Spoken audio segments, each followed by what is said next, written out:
Surat Bhestan police દ્વારા food patrolling અને combing હાથ ધરવામાં આવ્યો હતો। સુરક્ષાના ડીસીપી ઝોન 6 ભેસ્તાન વિસ્તારમાં સુરત સિટી પોલીસની ભેસ્તાન પોલીસ દ્વારા સંવેદનશીલ વિસ્તારોમાં સઘન ફૂડ પેટ્રોલિંગ અને કોમ્બિંગ હાથ ધરવામાં આવ્યું હતું।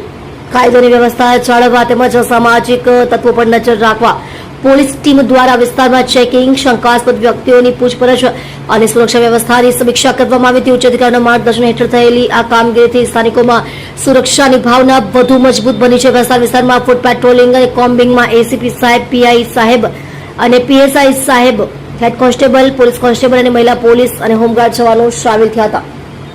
જેમાં ભેસ્તાન પોલીસ દ્વારા ફૂડ પેટ્રોલિંગ અને કોમ્બિંગ કરાતા હિસ્ટ્રી શીટરો અને ગુનેગારોમાં સોંપો પડી ગયો હતો।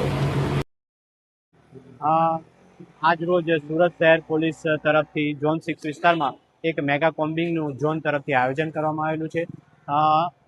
આનો આશય એ છે કે પ્રજામાં શાંતિ સલામતીની ભાવના સુદૃઢ બને અને જે અસામાજિક તત્વો છે, ગુનેગાર પ્રવૃત્તિ કરનારા જે શખ્સ ઈસમો છે, એમના વિરુદ્ધ કડક કાર્યવાહી થાય, એમને ગુનો કરતા અટકાવવામાં આવે, એટલા માટે આ કોમ્બિંગનું આયોજન કર્યું છે। આ જે ગોલ્ડન આવાસ વિસ્તાર છે તેના જે નાકા પોઈન્ટ છે તેમની અંદર મેં વાહન ચેકિંગ હાથ ધર્યું છે તથા અંદર અલગ અલગ વિસ્તારમાં જે એમસીઆર હોય, એચએસ રહેતા હોય, ટોટલ અહીંયા આગળ 918 રૂમો છે।